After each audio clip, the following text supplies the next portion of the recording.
And we're live. Welcome.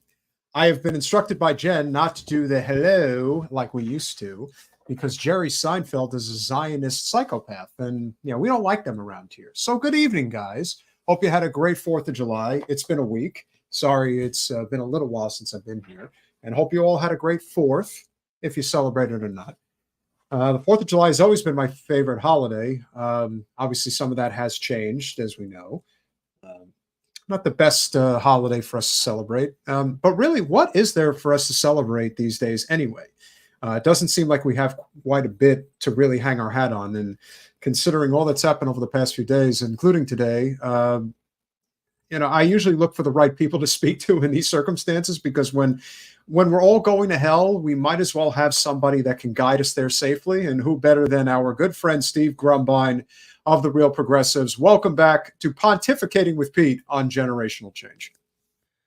Hey, Pete. Thanks for having me on, man. I mean, come on, man. If we're going, we might as well enjoy the ride, right? At least we would attempt to. Let's see how this looks. Let's give this a try. Up close and personal. We're going to do it the way that we normally should do it because I think people really need to understand the scope of just how angry we all are right now. And I think you bring that righteous anger because you speak for a lot of the people that are out there. I try to do the same. And I look around and, I see us literally going over a cliff, not because, whether or not Trump gets in again.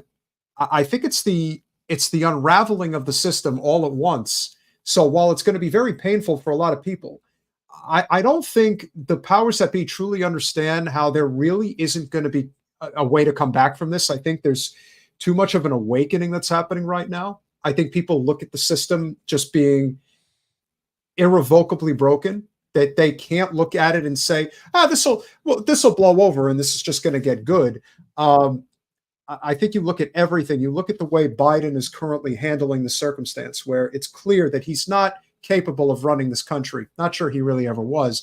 But now it's just so obvious of what's going on is harming this country in such a devastating way. But like all empires that crumble, the people that can see it coming, that recognize that change is necessary, the ones that have depended on the system, this broken system for so long, they don't know what to do because they've been so used to fooling people. But now they can't do it anymore. And it is kind of interesting, as you and I texted the other day, the observation of those that even in this moment still think they're going to pull the wool over people's eyes. Why do you think they're still convinced that they're going to be able to get away with that? I think it's pretty obvious. I mean, it still works. I mean, there's very few people who, in spite of all the facts, in spite of your lying eyes, everything you see, that can envision anything other than just going to the ballot box, voting, hoping and praying that somebody does something. I've been talking, quite frankly, everybody's bringing up Project 2025. Like it's this big new thing. I'm just embarrassed and ashamed of America. Like it's like idiocracy all over again. History, the Powell Memo, the Mount Pelerin Society, the frickin' contract with America. This is nothing new. I don't care. They see scary things in the document that the Heritage Foundation wrote. And it's like, oh, okay, guess what? In another news, the right wing is doing right wing things. Right? Like in other news, the Christo-fascists are doing what they do. In another news, Zionists are doing what they do. And you show enough of the dead bodies from Gaza, you show enough of these things, and people still are able to literally shut it off and ignore it and say, but what do you want, Trump? Literally the level of brainwashing and just the idiocracy. Like you can't even have a legitimate conversation with someone to say, I set a red line here at, genocide. Genocide's kind of like my red line. And it's like, but it would be worse under Trump. Like literally, this is the Pavlovian kind of weird. I'm not really a human. I'm a robot and I say things, like Polly want to crack her shit. And It works. I hate that it works, but it works. And these people don't realize they're dupes. They don't realize they're being duped. They think they've really stumbled onto something like, oh my God, have you heard of Project 2025? And because it's so effective at getting normies excited, instead of realizing that it's, well, right wing is going to do what the right wing does. Who is going to stop them? Is it Joe Biden, who can't tie his own shoes, much less say a complete sentence? Absolutely not. And then you look at the Supreme Court, and the Supreme Court just gutted the administration and the administrative part of our government. And you're going to tell me that suddenly, by bringing in Biden and his administrative staff again, that it's going to stop Project 2025. It's just the standard stuff that happens every election. Do you remember when what's his name from oh my God, I can see him, bad James Bond knockoff dude from Utah, Romney, when Romney ran, right? The world will come to an end if Romney is elected. You just I don't remember understand. it very well. I remember and then it was well. like, but if John McCain gets in there, it's going to be the worst thing ever. And then oh my God, if I'm Bob Dole gets in there, it's going to be the worst thing ever. And I'm not sitting there saying that it isn't horrible to have Trump, but what I'm saying here is that, what do you want, Biden? I mean, you really have to see the system for what it is. They're not asking you or I who we think should be president. They've got a bunch of rich fuckers sitting together saying, we'll decide who we think we should run. Just like the court case that happened down there in your neck of the woods when they tried to sue the DNC for not running a fair primary, and they were able to successfully fight and say, we don't even have to run a primary. We select whoever the hell we want to run. You don't have a say here. So why does it work? Because people can't stand the idea of looking the devil in the eye and saying, oh my God, I'm nothing in this system. These people don't give one single fuck about me. But I have to act like I do, because what do I want? Trump? And so repeat the cycle. It's awful, but that's why it works. Yeah, and I think the reason it works better in the liberal circles than it does in the conservative circles, I've always maintained, especially where you live in the conservative part of Pennsylvania, the big difference between rural and urban and slightly suburban is that rural dwellers are survivors. They know how to live and, change a tire, pitch a tent, things like that. So when they look at the government, they think to themselves, I want as little of it as possible because I really don't need it. Whereas people who live in more urban settings, like the people who are constantly on, social media all day long, I don't want to say it's all of Brooklyn, but you get what I'm saying. And so by that measure, they're so fearful of this idea that their lives are not kind of pre-planned in some way, that they don't have all of these things that are all set, and prepared for them. The thought of having to fend for themselves, I think, is a burden that is way too big for them to comprehend. I'm only saying that from the perspective of where, you got like the East, Northeast, type liberals, West Coast liberals. You have the working class in particular in the upper Midwest and places like that, where they are more of the survivors. And there is that last bastion of the old school Democratic Party that slightly still exists, but very little. And now you're looking at this scenario where they had the debate. It was even worse than what I thought it would turn into. In fact, it was so bad that the idea that he would even continue, to me, is a non-starter. Even if that means that you have to manufacture the first Madam President. It is what it is.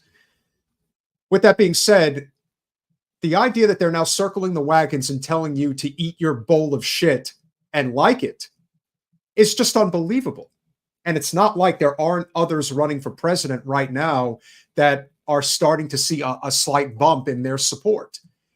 Inevitably, and this is my opinion, and I'd like to hear your thoughts on this, I think by Biden continuing, and I believe he's going to continue. I think he's actually going to stay in the race. By him doing that, I think it's going to facilitate this break from the two-party system faster. I think that is the result, because it is obvious that he is a placeholder, that he is a chosen representative of the nation. And because of that, and because they don't trust either others to do the job, or there's something we don't know behind the scenes, there could be, legal issues that we're not aware of, or ones that we are, and it could get a lot worse. You get my drift? I think because Joe is standing firm, and even the ones who were slightly suggesting maybe we go in another direction are now circling the wagons and saying, I guess we're stuck with him and that's the way it's going to be. That's going to hurt the Democrats even more than they've already been hurt. It seems that this is only going to get worse. Your thoughts on that? I could come right out and just drop to the 10-foot level of the pool and just tell you what I believe, but I'm afraid that it's cutting out too many thoughts, and I had to block the chat because there's just ridiculous things going on in there. And for me, watching, I always want to correct nonsense. That's kind of the role I play. And I think what is concerning is realizing that you really don't have a say in this. This is not about you and I. There's nothing Joe Biden is advancing. There's nothing Kamala Harris and her civil forfeiture history as a top cop ever has advanced. There's not anything that Donald Trump has advanced. There's nothing in the entire electoral process that gives you or I agency in this system. Stop there. People can't accept that. They won't get to that. That right there, to me, is step one in getting sober in this world. Realizing that all the bitching and moaning and biting someone's neck off for not, what do you want, Trump or some, that's a worthless thing to say. If anybody ever says that, don't ever say it again. It's embarrassing. Don't ever say, what do you want, Trump? People look at you and laugh. Literally. They literally laugh at you when you do that. So don't ever do it again. But if you think about it, what is Joe Biden actually doing? Every single step through this process, the veneer of legitimacy, the veneer of actual democracy falls away. And what did they tell us the entire last election? They told us we're voting to save our democracy. A democracy that first and foremost never existed because we're a constitutional republic, which doesn't even allow us to directly vote for president. We don't have the kind of agency in this system. We are merely serfs. We're in a feudal system. And I wish that wasn't the case, but we are. So does it hurt the Democrats? Does it help the Democrats? It really doesn't much matter at the end of the day, because they're two capitalist parties. Okay. It didn't mean much to me before I understood history, actually have some ideological understanding, theological, really understand working class history. Okay. Until I understood that, all this stuff about two capitalist political parties didn't mean shit to me. They're literally fighting over the sliver in the middle, this little tiny sliver, but everything else they literally agree on lockstep. As long as stock market's doing good, they're happy. And they gauge whether or not the economy is doing good, not by how the poor are doing, not by how the lower middle class are doing. It should just be the working class. All they fucking gauge it on is GDP. Are we doing well there? Yeah, of course we are. The rich are doing really well. Just today, they came out and they showed that the interest payments from the raising of interest rates, the actual outlay. Now, mind you, folks, this does not come from your tax dollars, but I'm not even going to bother with that because it doesn't really matter at this point. But we're in like we're in like the fifth or sixth circle at this point. It's like you got to let that slide for now. Just try to brace for impact. Is more the proper way to go. We are watching right here, right now, is that the interest payments to the rich, the people with money already, literally is outpacing you're not going to believe this, literally outpacing the military industrial complex budget. We are literally paying more from the interest rate hikes, which are payola to the rich. That literally, it's a Correct. basic income for rich people. That's all it is. We have literally eclipsed the military budget this year with interest payments. So the Democrats, rich people are happy. The Republican rich people are happy. They're fighting over like this square inch of space. And really at the end of the day, it's not about us. It's the oligarch Olympics. And I also we are think just the thing I just wanted to point out is that you look at the way that people behave and the way that they react, and this is, there is that sort of king worship towards Trump, no question about it. But there's also the way I look at it between the ones who are on the GOP side, ones who are on the Democratic side, is that the ones that are on the GOP side do tend to lean more towards the reverence of a king, that all powerful leader, whereas the Democrats, it's like they're enamored with this idea of monarchy. Like they see the Democratic Party as their royal family, and that they must be benevolent and treated as such. And that's why they never question them. That's why I get so nauseated when people talk about the royal family in the UK. And it's like, it's the same thing. Like, I don't understand how you think any of this is important, because it's not. In the grand scheme of things, it's a very big problem. And trying to break people out of that mindset is very, very difficult. And your very good friend says hello from the dialer, trying to get more capitalists to give money to try to knock one of the worst Zionist creeps out of power. And it doesn't surprise me. But as you said the other day, and I think this is very true, there are people that are trying to wake up. You can see it. And I know you see it. There are people that are trying to get out from this. They don't know how to quite say it because they realize that they're going to lose people in their circles. As stupid as this sounds, I only paid attention for 2 seconds. But somebody like Rob Reiner, who says Joe Biden's got to go, and the immediate reaction from his loyal followers is, "Oh, I can't follow you anymore. You're not part of the club. You're not with us." And that's a cult mentality. That is a cult mentality if there was. It's like Scientology. Their behavior is Scientology. You are what do they call a suppressed person? Something like that. Like you're an oppressive person, and I can't talk to you anymore. So goodbye. I think we have to accept the fact that there are people that we simply cannot save. Now, the question is, are there going to be enough people that are going to finally wake up?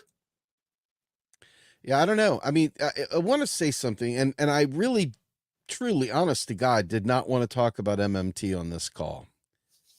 But if you'll pull James Sharp's comment up, James Sharp has a comment in there that I think is just really important to understand one of the pivotal pieces of propaganda that is used by the oligarchy to make us feel like, money's being wasted, and it makes us tighten our belts. It makes us feel like we don't deserve nice things. It makes us wonder, how come they're sending our hard-earned tax dollars to Ukraine or to Israel or to wherever?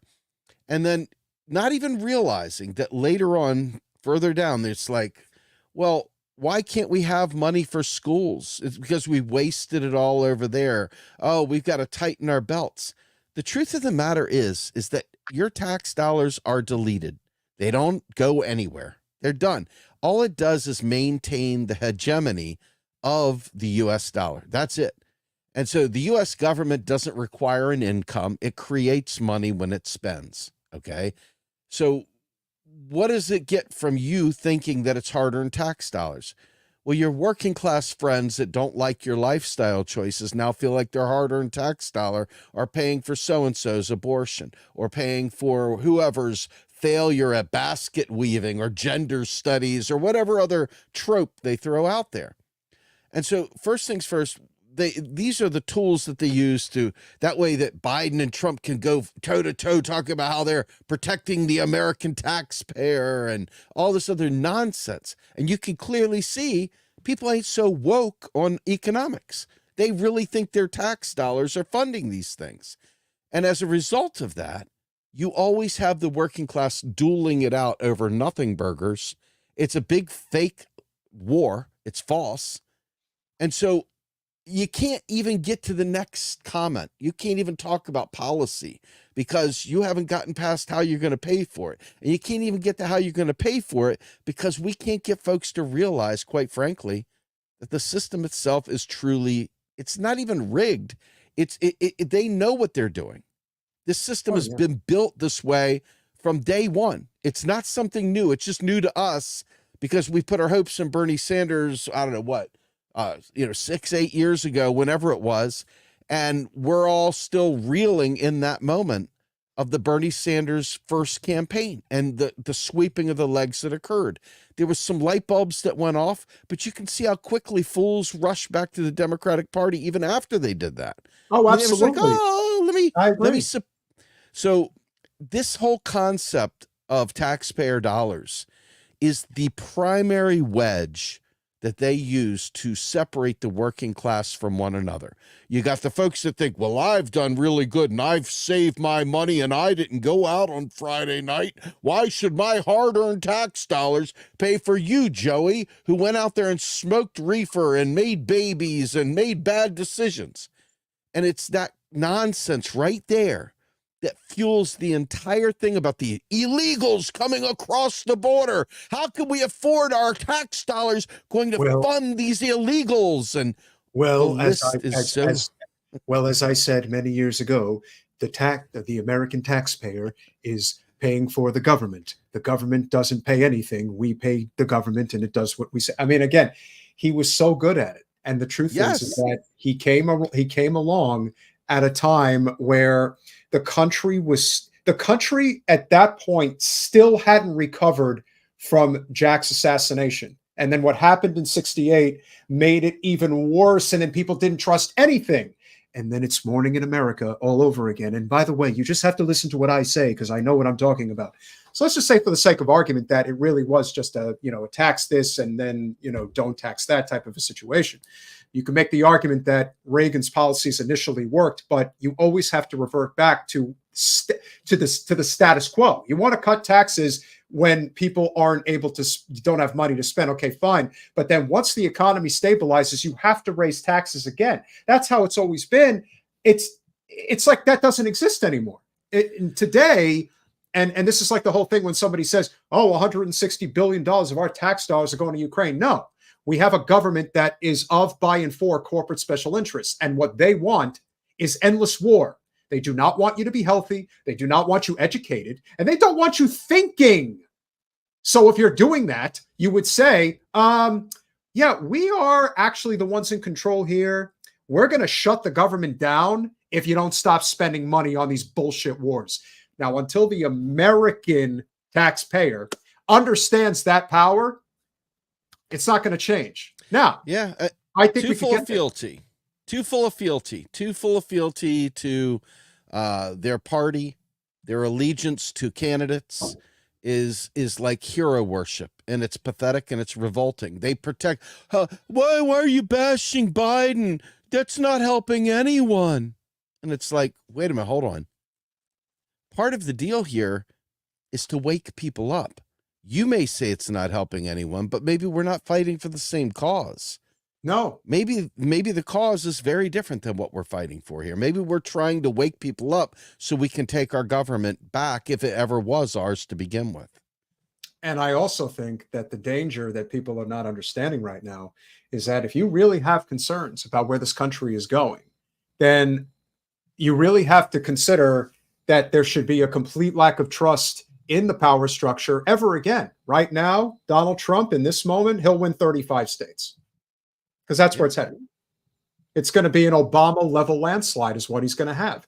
And frankly, it's almost going to be the complete reverse of 20. Trump was easily going to win re-election until COVID happened. And now it's as if He's the one in the basement, and he's just going to sit back and allow Biden to throw this thing right into the ocean. And that's what's happening. And watching the people who are saying, that's not such a bad deal, but it's so predictable.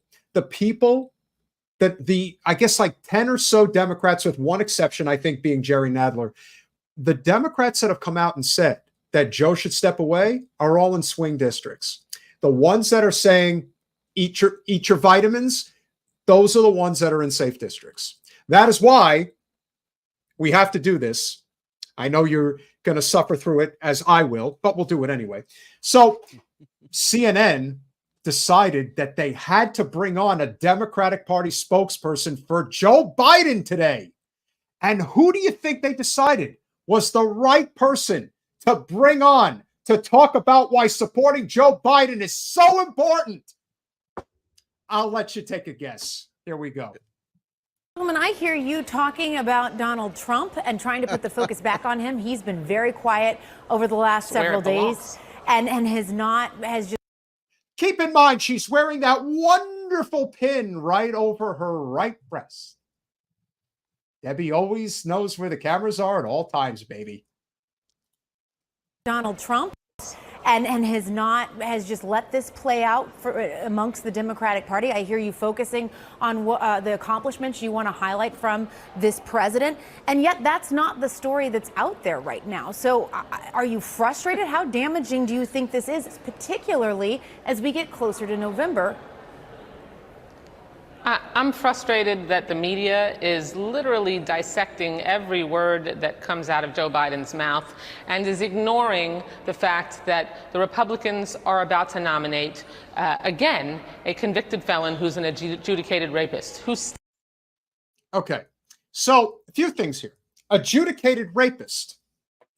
This is a woman who has been caught doing insider trading several times and has never been prosecuted for it. She has broken the law by violating the Stock Act, which is, for all intents and purposes, doing insider trading. And do you know that one of the things that she was doing insider trading on was war profiteering for the war in Ukraine? That is provable fact. She was involved in an energy company that was about to get a huge contract 3 weeks prior to the war in Ukraine starting. And yet somehow the genius thought was, let's bring her on television because she's the right person to say that somebody's a convicted felon. I'm telling you, my friend, I listen to somebody like her and I think Donald Trump thanks you for your service. That's what I think. Your thoughts? I think it's theater. I think it's 100% theater. I think that the host is full of theater. I mean, the lady that, one of the ladies that did the Joe Biden interview came out and ended up leaving the station because she was fed selected questions she was allowed to ask Biden that he had prepared for. That's even more incredible. That is so incredible that you brought that up. The fact that they couldn't even wait. The fact that she was like, yeah, they fed me the questions. Yeah, you're out. It's like, oh my God, you're proving her point. It's just, after a little while, like, I don't find this entertaining at all. I find it offensive that they think I'm stupid enough to listen to them, right? And I find it offensive enough that they think that the American people are dumb enough. And unfortunately, maybe they're right, though. Unfortunately, maybe they're right, because you see it everywhere where people are taking their arguments very seriously, very seriously. And they talk amongst each other and, oh my God, did you hear? Oh my God. And they get all fapped around the collar and you're like, well, what exactly is it you're fighting for? I mean, I want you to think about something. She's talking about dissecting what Joe Biden said. Think about this for a minute. When Joe Biden came in, we had already lived through Ruth Bader Ginsburg. Okay. We had already lived through the Ruth Bader Ginsburg ego moment that let the Supreme Court slip away, blah, blah, blah. But if anybody's done any legal work at all, and Jen's a lawyer, right? I've got friends that are legal scholars, and Joe Biden could have stacked the court. He could have added many justices. He could have reformed the court. He could have done anything, right? He could have codified Roe v. Wade when they had a supermajority into law. He could have done but he didn't. Didn't do any of those things. But we got to save women's autonomy because Joe Biden / whatever, because, oh my God, Project 2025. And so you see how people take this shit really seriously. Oh yeah. And it's an unfortunate thing because every step along the way, Joe Biden could have done. Joe Biden could have literally gotten rid of all the student debt, regardless of what the Supreme Court had said, had he used the executive order that the debt collective had written up for him. It had been already run through the entire legal, gamut. So they knew it would hold water. They had it all ready for him. He was like, nah, I'm going to nickel and dime it and just give a few people things because they want you in debt. The debt is good for the capitalists because then they can hold you in whatever they want you. Oh yeah. Right over your So head. the more precarity we're in, the more power they have over us because we'll do whatever the hell they say. This is part of the reason why when people say you got to do this, you got to do that, it's the same thing with Roe. It's the same thing with the environment. They do this because the Democratic Party is corporate owned, just like the GOP. That's the reason. So think about this, right? I want everything that we want to happen. You want ranked choice voting. You want third parties to get 10%, 5%, whatever, get their matching funds. You want all these things. You want them on. The problem is, and I think that we've forgotten this, the League of Women Voters has been out of this for a long time. All this stuff is controlled by the two parties. Everything. And so you're asking the people within the two parties to literally voluntarily vote away their power. If you believe in this stuff, right? You're asking to have these legislative victories for parties not yet in the game or anything else. You've got to realize how absolutely absurd that is on its face. What's the thing? Power concedes nothing without a demand. And demands mean nothing unless there's a credible threat that goes with it. And think about the people that said, we're going to vote not committed. Like somehow or another, that's a real threat, right? The real threat you saw on the campuses, the real threat you saw on every campus across America, literally standing up against genocide. And what did they do? They brought out the jackbooted thug police, the dogs, everything to beat down those protests. And really, at the end of the day, we're afraid of what it's going to take to make things better, because what it's going to take is a lot more of that and a lot less selfies with the I voted sticker on our forehead. Oh yeah. The idea that we're going to vote our way out of this is so obscenely absurd. And I'm talking with very good friends in the union movement. And, I've got people that question me constantly about this. It's very irritating because our union work is very, very widespread. I've been covering union work, a lot of stuff with the Vermont AFL-CIO, who is a absolutely wonderful, class struggle union shop, fighting against a national AFL-CIO that is not class. It's a business union, standard corporate union. Everywhere you go, unfortunately, people don't want to do the work. They want to be able to just cast their vote and hope for the best and move on, and then bitch on social media that, oh, woe is me, they're going to take away my rights to body autonomy. Let me go ahead and vote for the guy who's, never really stood up for Roe. You look through history at Biden's support for these things. It's pathetic. But he's never, ever tried to pretend to be a lefty. He has always been Ronald Reagan's counterpoint. He's always been a Reagan Democrat. Always. I mean, he's given impassioned speeches for years about austerity measures. And I'll cut this spending and I'll cut that spending. And I don't mean a little bit. I mean the whole damn thing. And he has always been that guy. And yet they trot him out and they say, save our democracy. Vote for right-wing Ronald Reagan. Vote for right-wing Ronald Reagan to protect us from even more right-wing Ronald Reagan. Because after all, we've got a democracy to save. And that is especially why this lady, who is particularly loathsome, is out there cheerleading him. Let's finish the clip. still denies that he lost the 2020 election, who is committing to upend every single accomplishment that Joe Biden has helped make sure we can recover after COVID. What accomplishments, lady? MBNA. And the 15 million jobs that were created. Yeah, You know how many of those jobs are a result of people just getting back to work because of the pandemic? I'm just saying. I am pushing to make sure that we can focus on what the danger lurking down the road is that if we don't make sure that we rally and focus on Donald Trump and the extremist good versus evil existential threat that he represents to our democracy, then we're going to end up back there again. And that's the nightmare scenario my constituents want to avoid. Your constituents? You don't know who your constituents are. You just pay people off to get them to vote for you, and you rule with fear and threats. You are the lousiest federal House representative in this nation, and there is a lot of competition for that stature, but you're right there. You have caused the housing crisis of epic proportions in this district. You have taken this election cycle alone over $100,000 in campaign. You're a House member. In one election cycle, you have taken $100,000 in campaign money from the real estate developer industry. People cannot afford rent.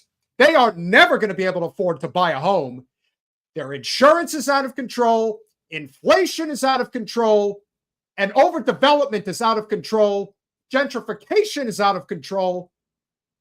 Who in the fuck are you to go on TV and offer any advice about anything? You are dog shit. And I don't care who in this district hears it or has something to say to me when they hear it. We don't need this anymore. We don't need people like this representing us. She is the modicum of what is considered moral justice in society compared to Donald Trump. This is who should be on CNN. Hey, real quick, pull up You Don't Like Music's most recent post, because I comment. I think it's actually worth jumping in on here momentarily, okay? I think this is really good. It's a new real Canadian. No. I'm actually gonna I have sympathy for this comment here, big time. No, wrong one. The one that says no real political change. Yes, there we go. You know, we hear about this stuff as if, but remember, who is it that is going to, I mean, like chicken and the egg, right? Who is it that's going to vote away the campaign finance that's benefiting them? No one is going to do it, period. It's not going to happen because, first of all, all this campaign stuff, at the end of the day, it doesn't really matter. You'll have Hillary Clinton and the gang just swoop in, talk to their planted, DNC operatives like Clyburn and others, and they'll get their internal team moving to give the very appearance that there's an election, but they're going to make it work in their direction, always. The manufacturing of consent is real, okay? Our voting in this system is really more a matter of validating the oligarchs' decisions. It's not really about our preference. And that's why we always say, well, there's no perfect candidate. No one's perfect. Everyone makes mistakes. Joe Biden, he stutters. He's a good man. He's a really good man. And then you go to Twitter, and if you follow my account, you'll know that I probably out of every 3 tweets I do, 2 of them are about Gaza. Because Genocide Joe, right? But if you look, I want you to think about something. Not only are they not going to vote away their power, they're not going to vote away their gravy train either. Because the way this works is there is a recurring loop. There is a recycling loop that goes into industry, back out of industry, back into government, back into industry, back out of it in government. Happen throughout the Obama administration, happened throughout the Bush administration, happened throughout the Clinton administration, happened throughout the Trump administration, and is happening throughout the entire Biden administration. Because at the end of the day, it's not government for and by the people. It is literally an oligarch Olympics. And it is literally us just being a bunch of putzes that think somehow or another we had the power to vote away their power. It is the most juvenile, childlike belief. But I understand it. I'm sympathetic to it, right? I get the why, because don't you want that? Don't you really? That's the vision you have of the democracy you're saving. You want to be able to save it. You want to be able to vote for somebody who's going to vote for these things, but that's not how it works. Remember when AOC stood on Pelosi's desk with the Sunrise Movement at her feet, and she was going to bring the ruckus? I don't know if you remember that. I remember it sadly. In about 0.02 seconds, she was brought to heel. Suddenly, Pelosi was Mama Bear. So I don't believe that she was ever not this person, but let's just play the game as if she was at one point a real person, and then she became part of the machine, okay? She literally, something happened to transform her into the cuck for the party. I don't know whether they got something on her, whether they promised her something. I don't know what, or whether this has just always been the way it is, because rich people maintain their stratification up here while us little people, serve them breakfast, say, thank you, sir, for the tip, etc. They literally changed her overnight. Like, she became something that I wouldn't even wipe my ass with. I mean, she is that bad of a candidate. She's that bad of a human being.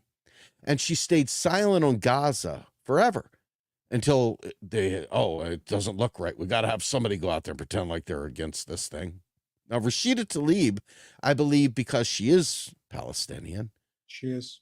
She had to, she stepped out, and they tried to censor her and everything else. You saw what happened to Jamal Bowman, and Jamal Bowman ain't my homie. I mean, he might be yours. He ain't mine. He was a standard shitlib. Okay. But he went to Israel, saw what was going on there, came back. And the minute he broke out of the script, out of the theatrical production, the minute he didn't toe the line, he was immediately primaried and gotten out of there. Okay. I want you to think about every single one of these people you think are going to vote away support for Zionism. I want you to think about all these people you think are going to vote away campaign finance. I want you to think about all these people you think are going to vote away the duopoly stranglehold to allow third parties to come in for ranked choice voting and all, because after all, we would rather not really be in power still. We would love very much to spread the wealth and allow you all to have power. Not gonna happen. It's got nothing to do with campaign finance. It's got everything to do with the system was always built by wealthy white landowners from the dawn of the colonial project. Literally, from the dawn of the colonial project, it has been this way. It's just now that we're starting to realize it, and you still see folks holding on to the dream. Like, don't you know that if we don't put out cookies, Santa won't get fed tonight? Literally, hey, if I put my tooth under the pillow, the tooth fairy will come, and they believe it. They believe it. And so with that in mind, they are able to take that, and it's precious too. It's like taking a child who thinks you're the greatest dad in the world and simultaneously selling them off to somebody, right? You've abused a child's trust and faith in you. And this is what these folks are doing, because they know that there are a lot of people out there that just trust and have faith and don't question and just do their, what is that line from Tool? It's like, deaf and dumb and blind and born to follow. Just literally like baby sheep. And that's not even like, not a derogatory term. They literally treat us like we are just herdable sheep. They don't care what we think. I mean, if they did, there wouldn't be any more funding for Zionism right now. It would be done.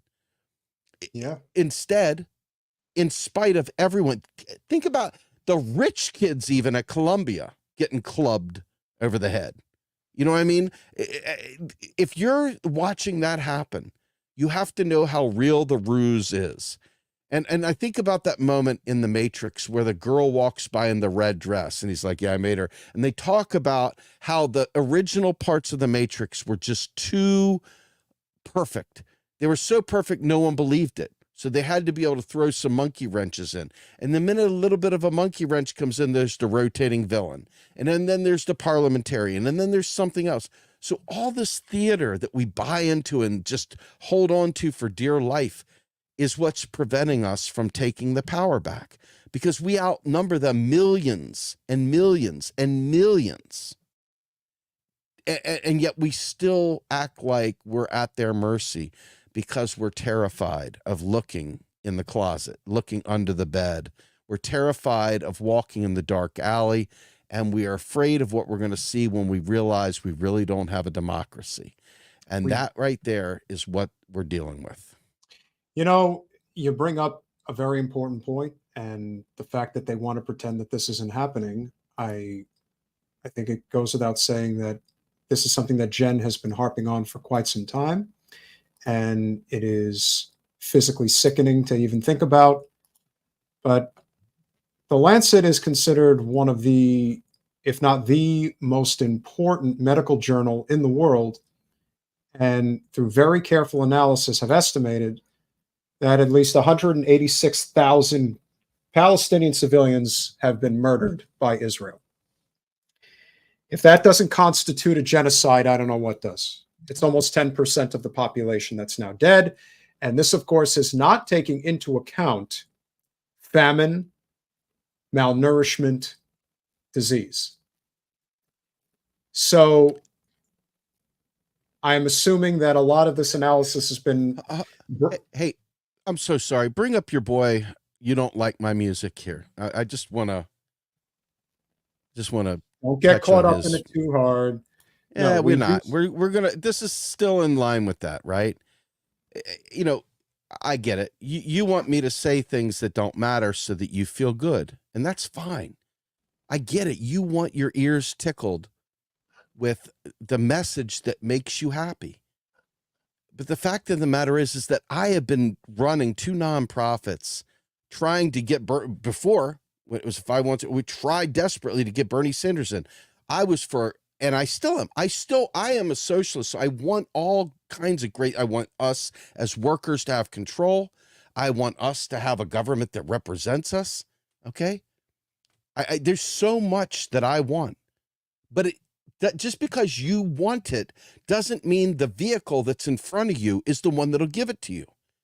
The problem with what you're saying, and this is the unfortunate thing, you're sitting there throwing pennies into a wishing well and calling it reality.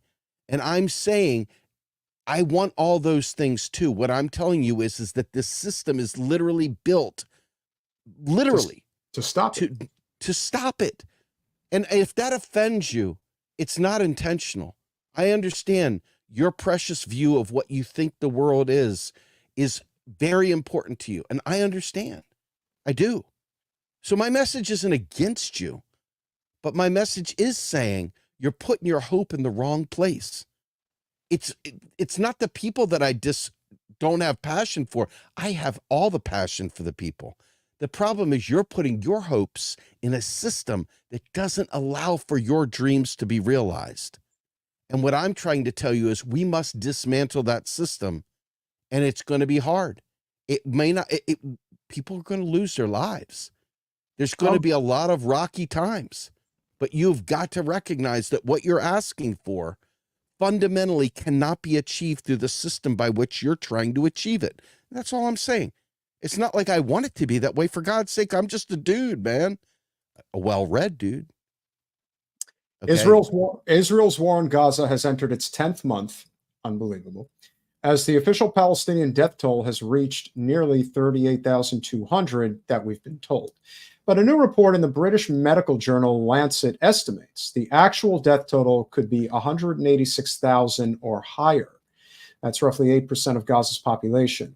The report looks at how war leads to indirect deaths due to shortages of medical care, food, shelter, and water. I think it goes without saying, which you've been saying for a long time, The system is going to break. It's going to happen. When it happens, I don't know. But I feel that because the thumbing of the eye is so blatant now. Blatant. Yes. Fact is, this could have all started back in 2016 if Bernie was willing to be a martyr. He wasn't.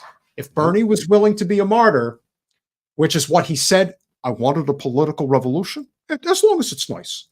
But political revolutions are not nice. No, they're not. No, they're not. This is why I laugh at people who are constantly looking out for the Russian boogeyman. The Russians are 1,000 times tougher than we are. If you had even had an inkling as to what the Russian people have had to suffer with for hundreds of years, you want to talk about famine? I mean, listen, Stalin was a bigger bastard than Hitler was. There's things that people, well, what he did to his own people, that's indisputable. And so I look at these circumstances where you always want to say, these people are bad, those people are bad. We're bad. Our country's bad. And the hardest reality that people don't want to wrap their heads around is this idea that the people that we think are leading us are actually not. They're hurting us for their own personal gain. I can see that with my federal representative because people know that Wasserman Schultz is damaged goods 10 times over.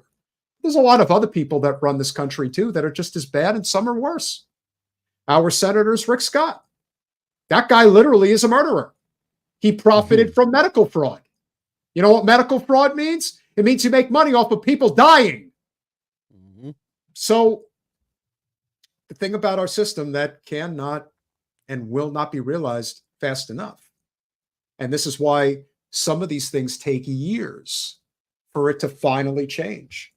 You're seeing it in real time right now. People don't want to believe that we are aiding and abetting a genocide, that we are responsible for the deaths of almost 200,000 people that have been living under occupation for 3 generations. Like, this is serious shit. And I take really strong offense to it because I know people like this. I have people in my family that are like this, that believe in Zionism and believe in Jewish superiority. Okay. That's, I disagree with it.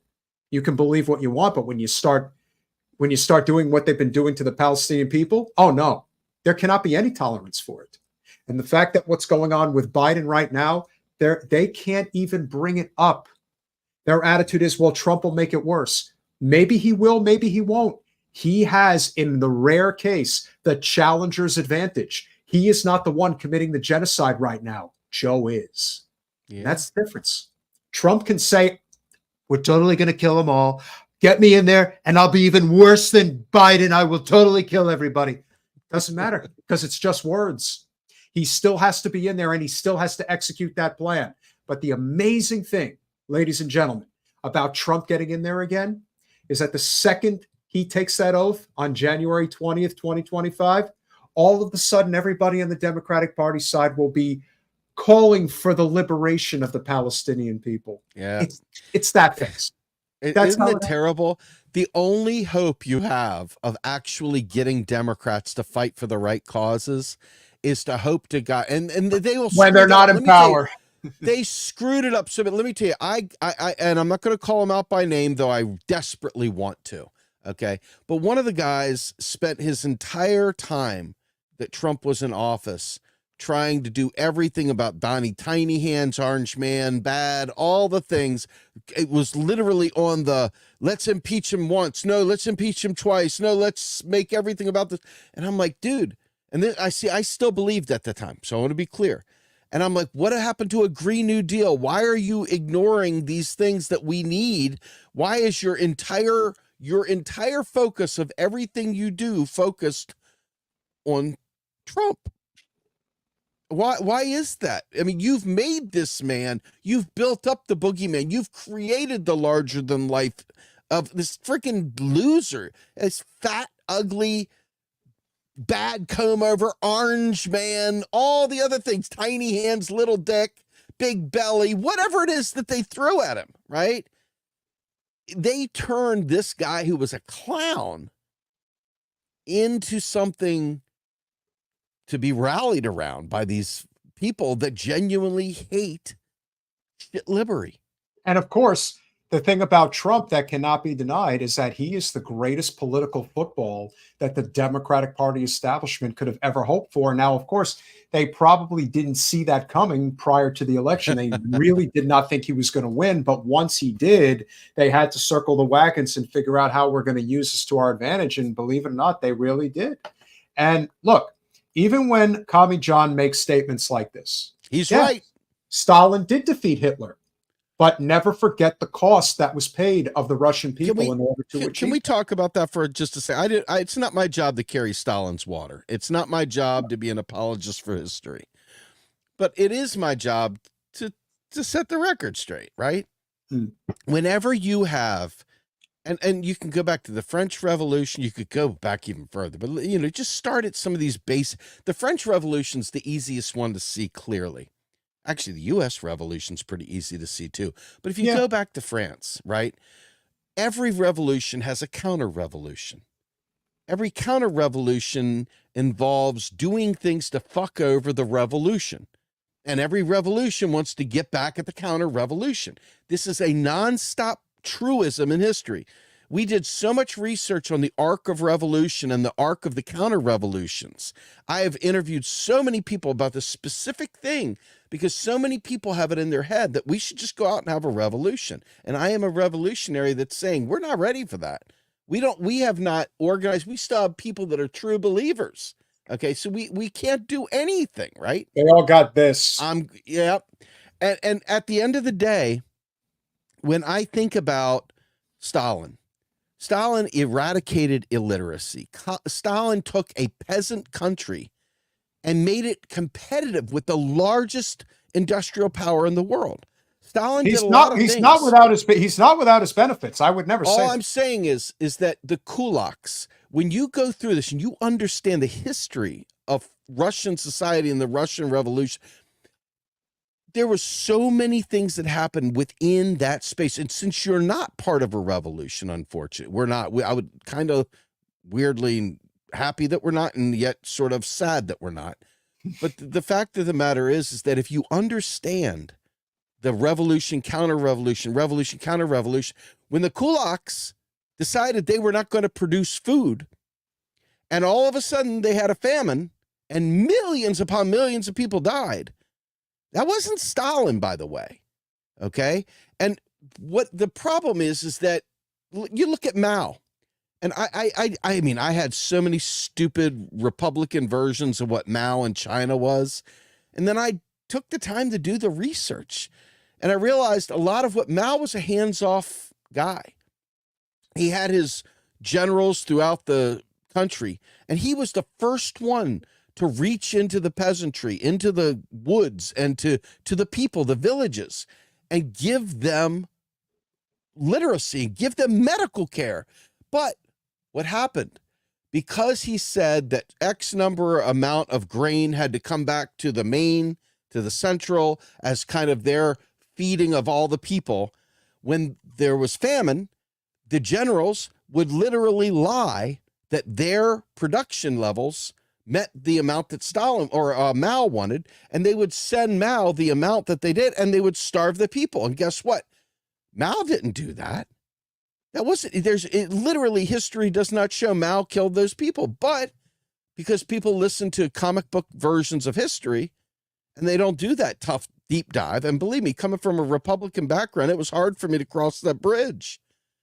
But once I did, it was like, Jesus Christ. So if we have a revolution in this country, and let's say it's Pete and Steve's revolution, and we somehow or another at the top of the food chain at the end, and all of a sudden the counter-revolution is doing everything they can to assassinate you and I. And now just like Robespierre in France. I mean, this was a guy that was the uncorruptible. He was one of the people, he had the highest of like morals. He was a great man. But as people kept trying to take his life and take his life and take his life, he went crazy with paranoia. Okay? At the end, They kill him. He gets beheaded. And what happens? The people say, we want the monarchy back. And so they bring back the king for a minute. And Napoleon says, fuck that shit. And Napoleon takes over, right? But if you understand the way arc of, revolutions go, you stop acting like everybody was just voting for this and everything was cool. These folks, the Russians were under Tsarist Russia, where the most feckless loser Tsar, Nicholas, couldn't even he didn't even want to be Tsar. He was like, God, why do I have to be Tsar, basically? He's a pampered baby and a weirdo at that. The Bolshevik Revolution was pretty bloodless, actually.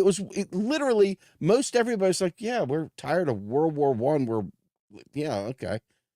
The army didn't even attack them. It was just sort of like, boom.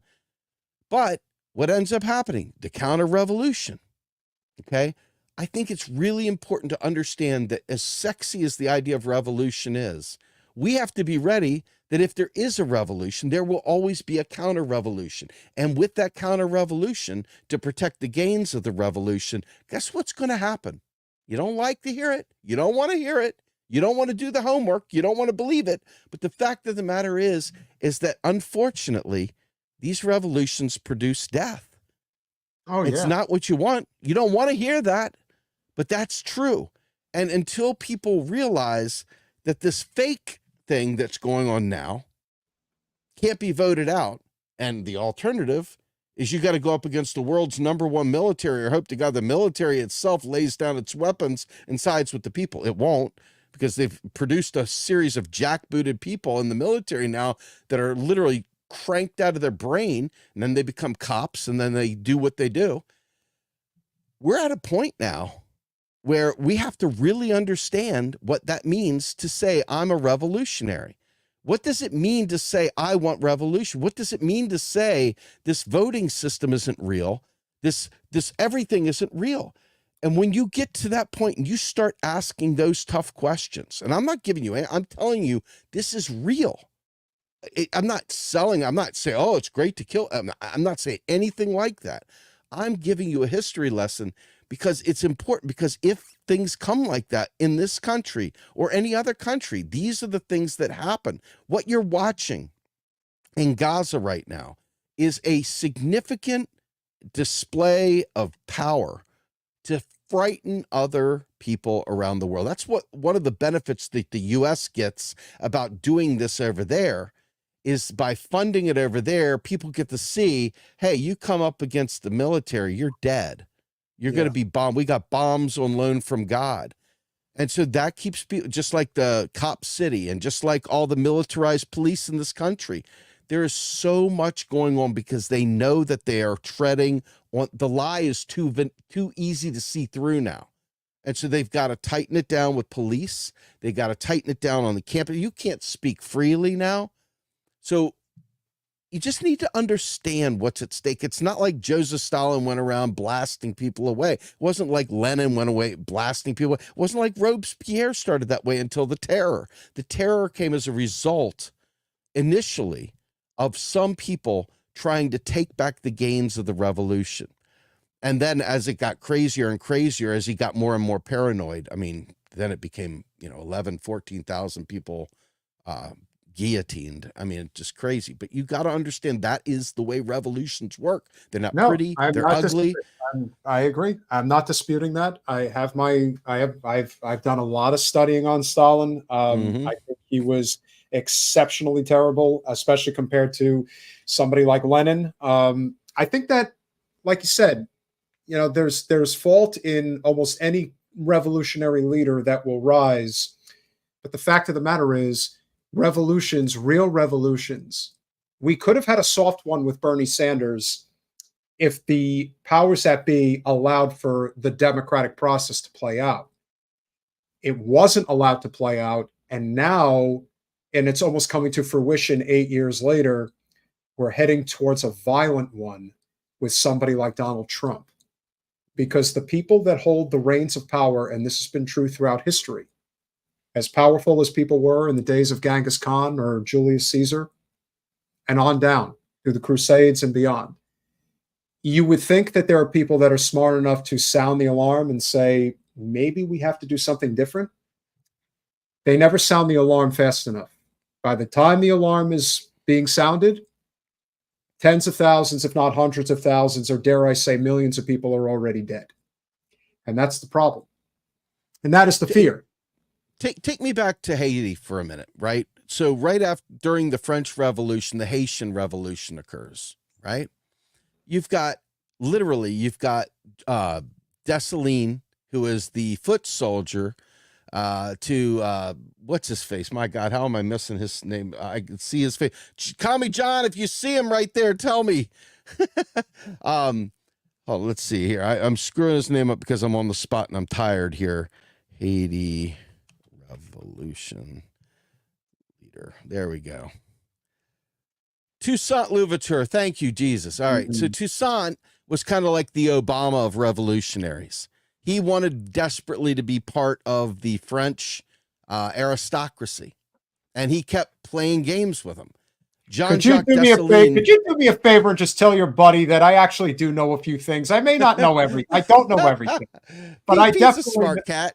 I definitely know a few things. We don't, and you know what? And the thing, and this is why I think a lot of people have, asked me, when I'm running for office and that type of thing, because the fact is, I can get along with people that I don't agree with.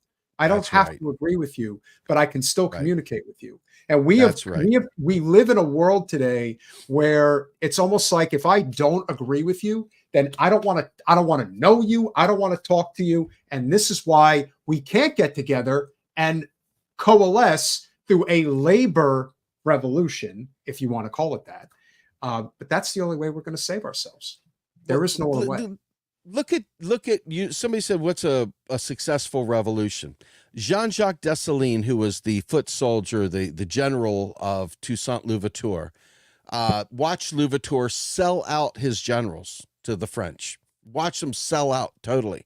So he went ahead and dropped the dime on Louverture. Louverture got sent to jail in France. And Jean-Jacques Dessalines literally slaughtered every single wealthy white landowner and sent their asses out of there. So the first real, I mean, I'm sure there were other great, revolutionary leaders, but I mean, this is a guy who didn't fuck around and literally took this tiny island that had been, the people had been brutalized. I mean, the Haitians were literally buried. Some of these people were buried up to their neck and honey poured over them and fire ants poured on their head, or literally like have their dick cut off right there, or tied to a tree and set on fire. I mean, there was so many things, awful things that occurred during. They would be eaten. People would literally, white people would come and chew them, eat them. I mean, that's the sickness that privilege and that bourgeois element had. So I say this because I think it's important to understand that just because we're so like used to it happening over there, over there, right? That if they're not paying attention, it's going to happen over here. And I'm not saying that's good or bad. I'm saying that right now you have no power in this political system, zero. And so if you're thinking that you're going to make change through this political system, you're going to continue to wake up sad every day. It's only when you realize that we, the people, have to organize and get together as a working class, as people that collect a paycheck for a living and fight together. And it's not going to happen at the ballot box. And it can be bloodless. It doesn't have to be bloody. It could be direct action. It could be not just a general strike. I know that's the cliche thing, but it can be more than that. But it's got to be more than the I voted sticker. And I know people want more, to be the I voted sticker, but I it's not happening. You're not going to make fetch happen. Fetch ain't happening. Damn right. It's always a pleasure to have you. And yes, sir. With that said, how can people find you? Because I know that there are people from my channel, but there's people that follow you already. But for those that don't, please let them know how. I have taken a lengthy hiatus. My mother passed away, and today is her heavenly birthday. She would have been 83 today. But I did the Rogue Scholar Monday, Wednesday, and Friday on Real Progress in Action. That will be coming back soon. But as of now, where you can find me is on Macro and Cheese. It's a podcast. It's not video, it's audio. So you can work out, you can ride your bike, you can do whatever the hell you want to do without having to stare at a screen. and you can listen to it. And I have great guests. We talk about geopolitical situation. We talk about macroeconomics, and we talk about the stuff that I'm talking about now, a lot of history, and revolutionary thinking, class based analysis. So please check out Macro, the letter N and cheese. And on Tuesday nights for Commie John here, we have Macro and Chill on Tuesday nights. It's a webinar where we get together and we break down that week's podcast into 15-minute segments, and we as a community discuss it. And it's really been wonderful. Usually get about 30 people in there talking with us. So please come. Hopefully, our website is realprogressives.org. And usually we have stuff there, but given that we've had some problems with our website lately, please check us out on Substack, which is realprogressives.substack.com. And you should be able to find us all over there. So anyway. Appreciate you as always. Yes, Best sir. wishes to the family. I know it's still Thank a you. difficult time, but keep fighting the good fight. And hey, look, our combined forces got us up to about 90 live viewers. So we're doing something right when we get together, my friend. We've got a hell of a fight on our hands for the next almost 6 weeks, just over 6 weeks. I think Jen's got a real shot at this. I know that elections aren't everything, but it'd be nice to have somebody in there that I'm pulling for Jen. On the surface, it would be nice to have somebody like that that would actually care about things like this. That would be nice. I love Jen. I'm pulling for Jen. All in for Jen. There you go. Pulling for you too, my friend. Be well, and we will talk again real soon. Thanks Thanks for having me on again. Take care, everybody. I'll see you. So, of course, Steve is one of my absolute favorites. I've learned a lot from him. I've learned a lot from you guys. And you know what? Even if I'm not as left as everybody else, I'm as non-corporate as you guys. I see the flaws in the system. They're too obvious to ignore. And for all of you that are here, I thank you. Sandra Looney, thank you so much for becoming a YouTube member. It's great to have you on the team, and we're only going to continue to grow. Commie John, Grumsberg, get it, son, and be sure to remind the intellectual and hypersexual folks about Macro and Chill tomorrow night, which he did. Thank you very much, Commie John, even if we don't agree on everything. Tony, thank you as always. Joe was extremely arrogant. Yeah, it takes a certain level of arrogance to get to that level, no question about it. Which weekday is the best? Which weekday this summer is best to strike? Well, to be honest, if I was going to pick a day, I would pick July 24th.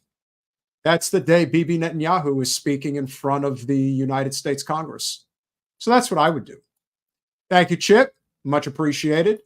And Mr. James, really appreciate your 7 months. Your support is tremendously appreciated. And I'm all in for Gen 2. So for all of you guys that are here, we do have one more story that we are going to cover.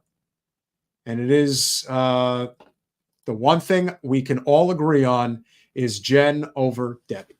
I'd like to think so. And the thing about canvassing, which has been very telling, as Jen and I have experienced yesterday, as I've experienced many times over the past couple of months, and will continue to every day until Election Day, even the people that have voted for Debbie consistently recognize that change is necessary and that having this job forever is not the answer. And so, by that measure, it would only be right for us to collectively work together to ensure that Jen does unseat Wasserman Schultz on August 20th. So if you are here and you are supporting our channel, please also make sure to go over to gen2024.org, sign up to volunteer, specifically sign up to Phone Bank if you are not in South Florida. And if you are in South Florida, we would certainly appreciate you coming out to canvass with us. That would be really great.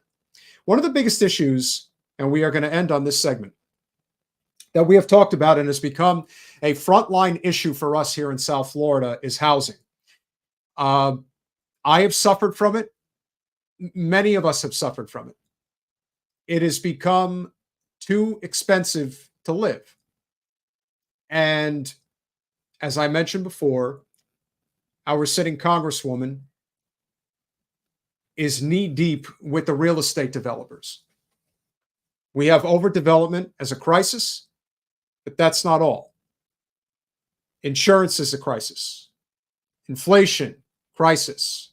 Interest rates, crisis.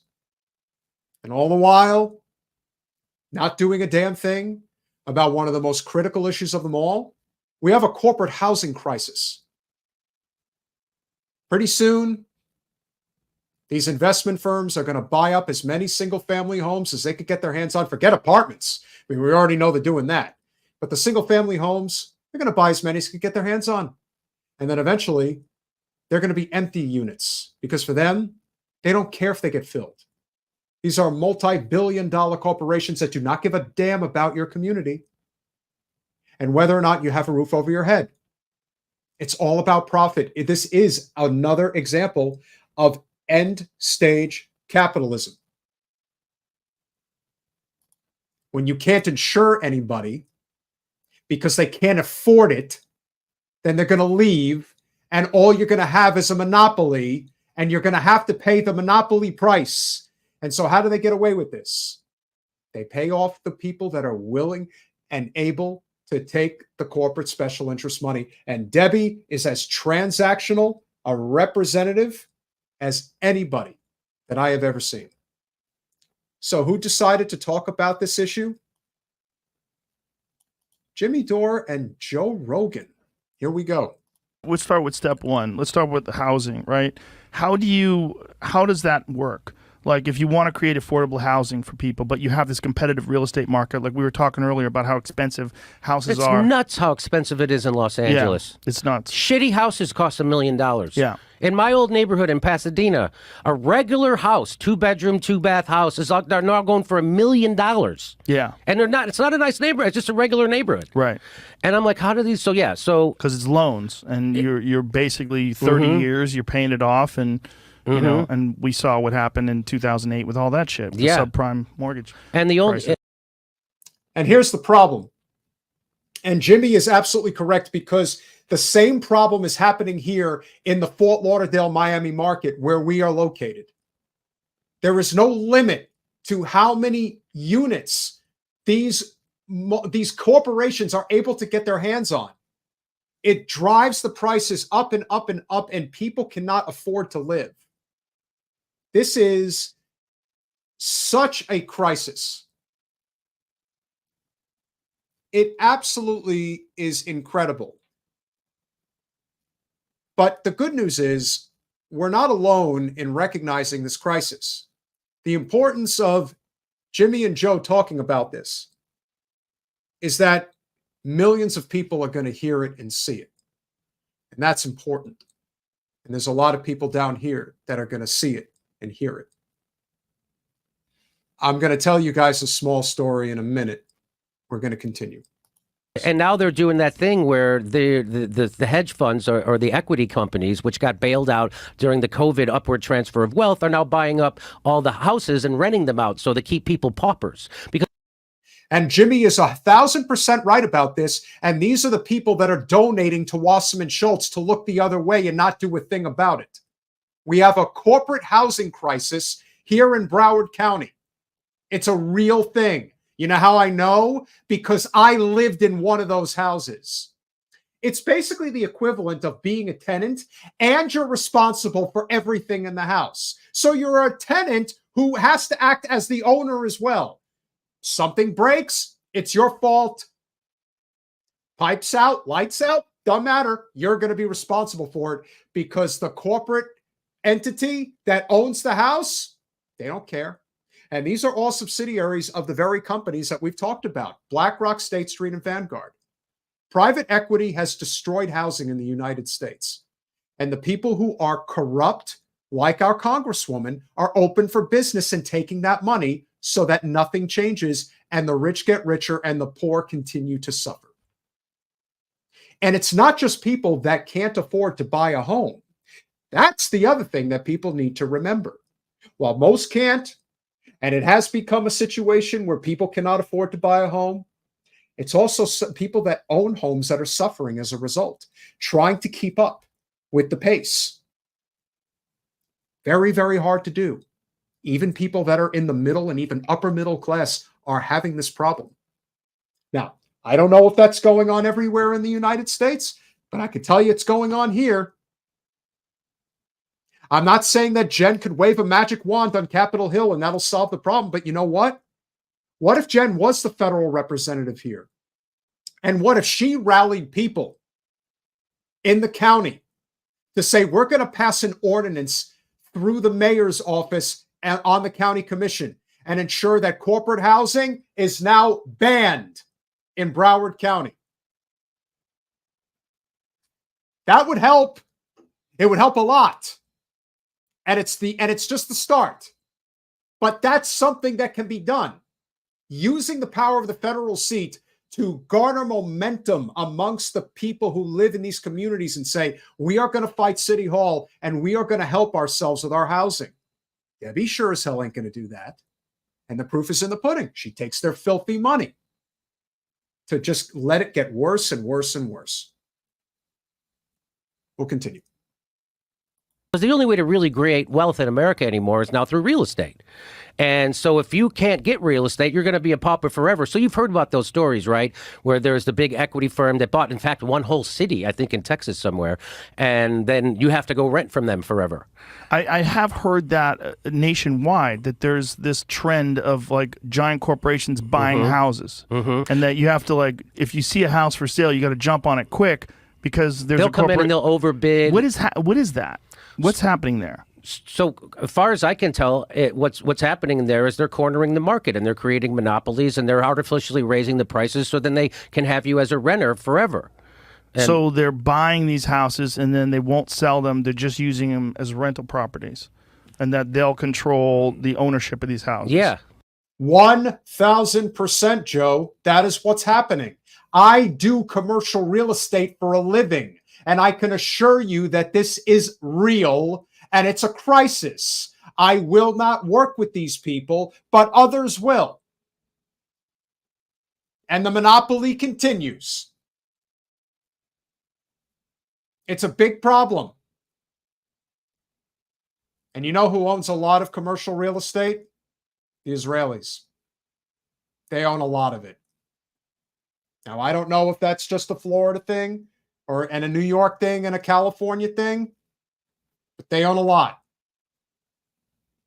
That's how that wealth gets so exponentially big and strong that you can commit a genocide and people in the media and society at large pretend like it's not happening, or, yeah, it sucks, but, well, if the other guy gets in, it's going to get worse. So there is this defense shield that gets thrown up, all because people don't want to mess with the system. The apple cart, the financial gravy train, as Steve pointed out earlier. We'll keep going. But this is a new thing? This seems like it's a new thing. Like it's the article I read. Yeah, I read it too, but I just glanced at it. And I got depressed and I put the fucking phone down. I was like, Jesus Christ. I had this, you know, the shit they do with, for rich people, money's free. Right, because you go get zero interest, all that's like all the money that they gave out to the banks and stuff. It's just they were going to give them $1 trillion a day. The Fed they'll give them $1 trillion a day. So this idea that we can't solve our problems, you know, you travel to other countries, they've solved their problems. Right, yeah. I was in Norway, no homeless people. But it seems like they've been on top of it from the jump. They never let it get to a point where you've got 100,000 people in Los Angeles that are homeless. That's where it becomes a problem, when it gets so bad. Like I was talking. The other thing that Joe just brought up, which is a huge problem down here and is something that Governor DeSantis has made exponentially worse, is that we're criminalizing homelessness. Now, of course, the Supreme Court just decided to criminalize it officially across the board, but this has been a problem in South Florida for quite some time, particularly in Fort Lauderdale. We're just going to kick people, I don't know, to another street corner. Again, it's like more prisons and more cops don't solve economic plight and crime. Having a living wage and universal health care does. But the powers that be don't want that because that takes money out of their ill-gotten gain pockets. This is all very simple when you get down to it. Doesn't mean that they're going to be giving it up.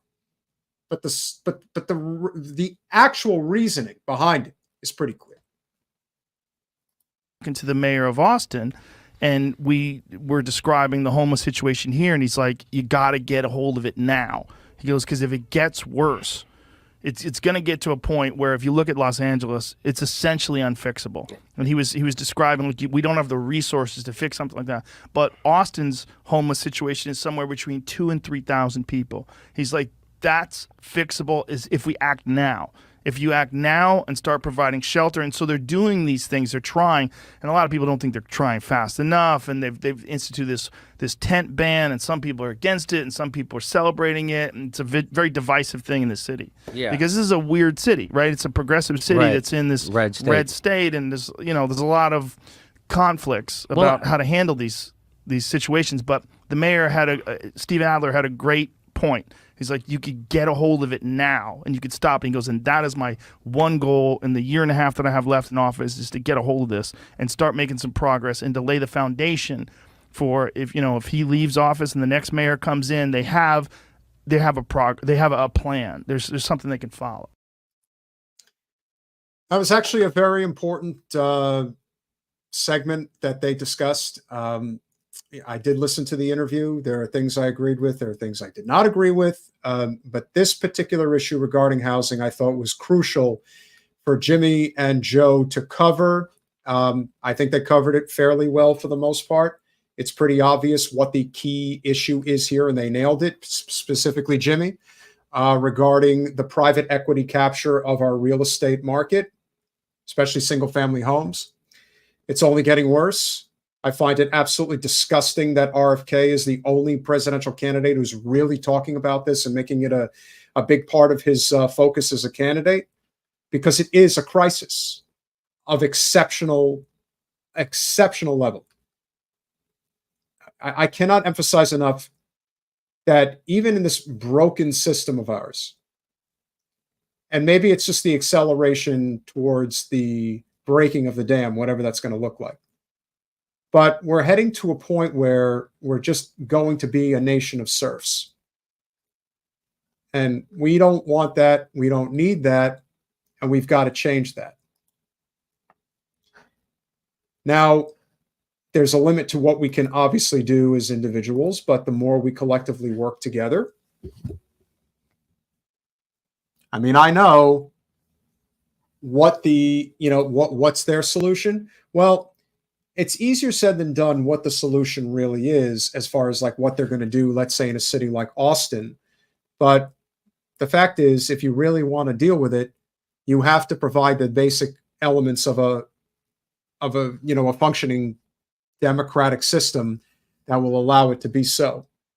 It's only getting worse because the people who control the reins of power are just completely drunk on it at this point. And it's like a runaway freight train. They don't know when to stop.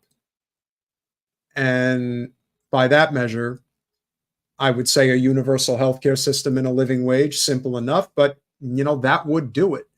A federal jobs guarantee would have a huge impact on that ability for us to have a better workforce, a better society, infrastructure, all of those things. But while we are trying to fight to get that done, you're seeing this system just kind of implode upon itself, and it's very scary for a lot of people. That's the other thing. It's a very scary thing to see. And while at the same time, I don't revel in it, I also understand it. And I hope a lot of you guys recognize that this is just kind of the inevitable conclusion that is going to be reached by this broken system. How it ends, I don't know. But the only thing I know we can control here is helping Jen unseat Wasserman Schultz. That we can control. Will that solve all of our problems? No, but it will move the needle in the right direction, and that's what we desperately need right now. We need something to rally around, and that would be something that we can definitely rally around. So one more time, for those of you that are here, please go to gen2024.org, check out the campaign, get involved if you can, contribute if you can, volunteer if you can. Jules, Ray J, Mark Fabian, Andrew Dwyer, You Don't Like My Music, H, Donald James, Self-Care Maven, Chris Garrett, Colanello, Henry Kajawa, Yes But No, Jen Perlman,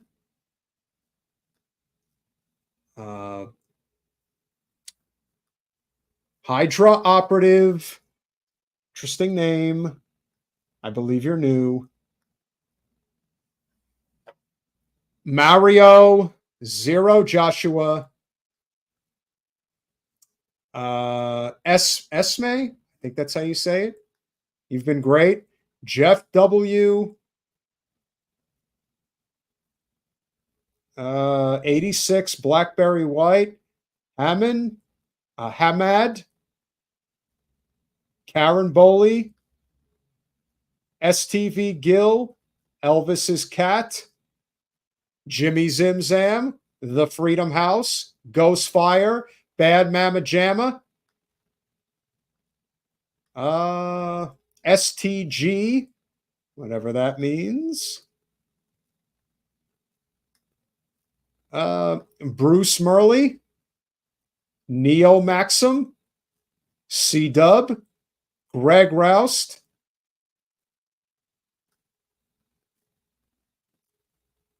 Kami John, Water 7814, James Sharp,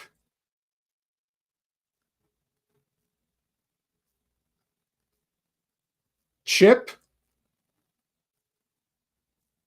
Jules, Blue Steel. Some chat we've got here tonight. Let's see. Jeff Ginter.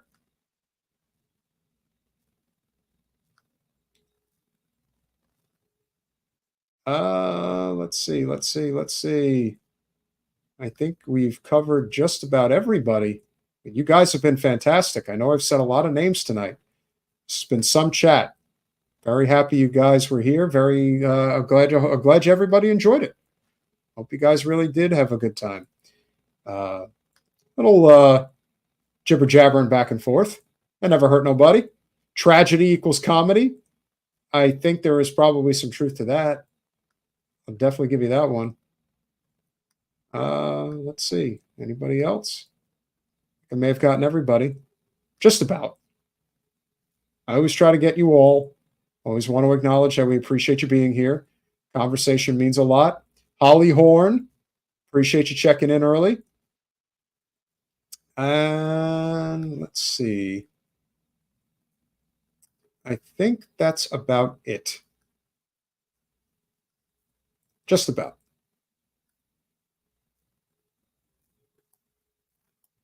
Running through these names. Oh boy. Talk about a long chat. Sandra Looney, totally not me. See if there's anybody else. Carol Coutinho. I think there was a second Jules. Not sure if I said you or not. I know there were 2 Jules in the chat tonight. What are the odds on that? But always good. Austin Whiteside. Cody Pearson. Summit Sterling. Thank you. I decided to move into a new territory. We've grown out of that. That will no longer be necessary. And I believe that is everybody for this evening. You guys have been great. We'll see what we do for Thursday. Again, everything is about timing right now. There could be events coming up, obviously canvassing. I'm doing this because I truly believe in Jen and the mission that she is fighting for. I think we're all fighting for a very similar one. And Giuseppe. Glad you liked it. And I'm glad you feel that way. So with that said, make sure you smash that like button, share, subscribe, do all those things that we ask you to do. Appreciate you all very, very much. See you Thursday.